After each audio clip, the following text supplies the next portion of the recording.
बिस्मिल्लाहिर्रहमानिर्रहीम अस्सलाम वालेकुम। किद्दां तुसीं वधिया उम्मीद करदी हां सब खैरियत नाल होणगे। अज दी रेसिपी बना रहे आ तेल वाली गचक, और भी चीनी वाली। बहुत ही मज़ेदार बनती है, बिल्कुल बाजार जैसी बनेगी और बहुत ही मज़ेदार और टेस्टी। सिंपल जी रेसिपी बनाना बहुत ही आसान। और ये मैं पा रही हाँ तेल, ठीक है ना। सफ़ेद वाले जो तेल होंगे ना, वो मैं ये ऐड करूँगी। 2 कप मैं लेने आ तेल, ठीक है ना।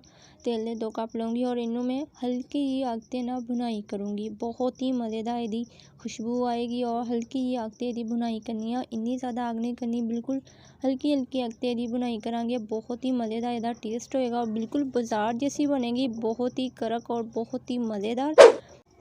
7-8 मिनट में अच्छी तरह यदी बुनाई की है और अच्छी तरह यदी खुशबू आ रही है, बहुत ही मज़ेदार। अच्छा तेल में निकाल लिया। ये मैं पा रही हाँ चीनी, ठीक है ना। चीनी दी बनाऊँगी, गुड़ दी भी बना सकते हैं। गुड़ दी भी मैं बनाई है और चीनी दी बनाऊँगी। बहुत ही मज़ेदार लगती है चीनी वाली भी। 2 कप चीनी और 2 कप ही मैं ले सी तेल, ठीक है ना। अच्छा जी, अगर तुसी मेरे चैनल ते नवे तो जल्दी ना जाके सब्सक्राइब कर दो, नाल ही बेल आइकन दा बटन प्रेस कर दियो ताकि तुहानू हर आने वाली वीडियो मिल सके। और आग बिल्कुल स्लो रखूँगी ताकि हल्की हल्की आग ते अच्छी तरह चीनी मिक्स हो जाएगी। बाजार जैसी गचक बनाना बहुत ही आसान है और बहुत मज़ेदार लगती है। मूँगफली दी भी बन सकती है, चने होंगे आ जिहड़े भुने हुए चने उन्हां दी भी बन सकती है। बिल्कुल तरीका ही हुंदा वा और थोड़ा जिहा मज़ेदार इहदा टेस्ट हुंदा वा, बहुत ही मज़ेदार लगती है। और मैं तो हमेशा घर ही बना लैंदी हुंदी आ और बच्चों ने बहुत ज़्यादा पसंद होंदी है। वैसे भी सर्दियाँ तेल वगैरह तो बहुत ही मज़ेदार लगते हैं। सर्दियों में इधर दी चीज़ें तो ज़बरदस्त लगदियाँ। आहिस्ता आहिस्ता चीनी पिघलती रहेगी और बहुत ही मज़ेदार इसका टेस्ट भी बनेगा। और आग तेज़ नहीं रखनी ताकि चीनी जल ना जाए। और अच्छी तरह मिक्स कर लेनी है, ठीक है ना। देखो थोड़ी थोड़ी मिक्स हो चुकी है। 10 मिनट लगेंगे टोटल इन्हें। और ये मैं 1 चम्मच पाऊँगी ऑयल, ठीक है ना।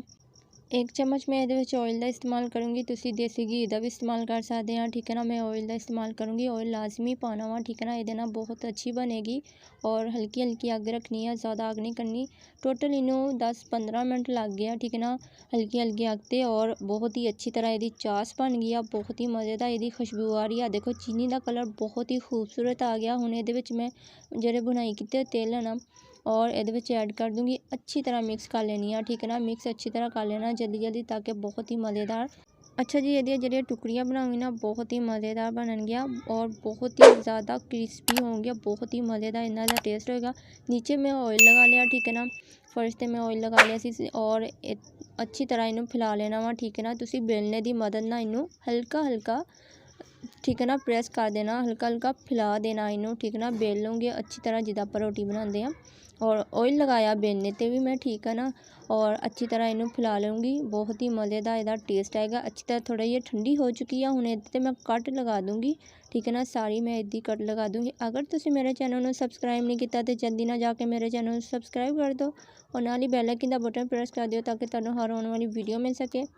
अच्छा जी, इदी सारिया ने मैं कट लगा लेना वा और इदियां टुकड़ियाँ बना लेनिया, ठीक ना। बहुत ही मज़ेदार इदी जी है ना गचक, बहुत ही मज़ेदार लगती है तेल वाली।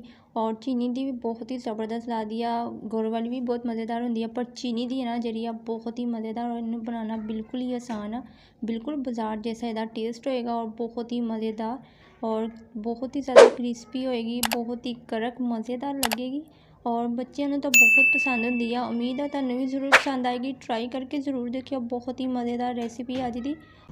कोई ये मैं पानी वगैरह ऐड नहीं किया। पानी जो तुम बनाते ना गुड़ वाली, वो सिर्फ 1-2 चम्मच पानी ऐड होंगे आ। चीनी वाली तो सिर्फ ऑयल ही इस्तेमाल होएगा ज़्यादा और 1 चम्मच ऑयल का।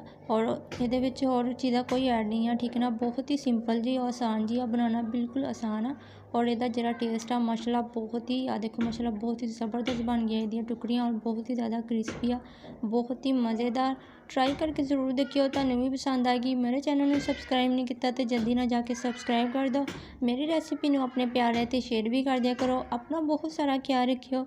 असीं फिर मिलांगे नवे चस्के दे नाल, नवी रेसिपी दे नाल। ओके, अल्लाह हाफिज़।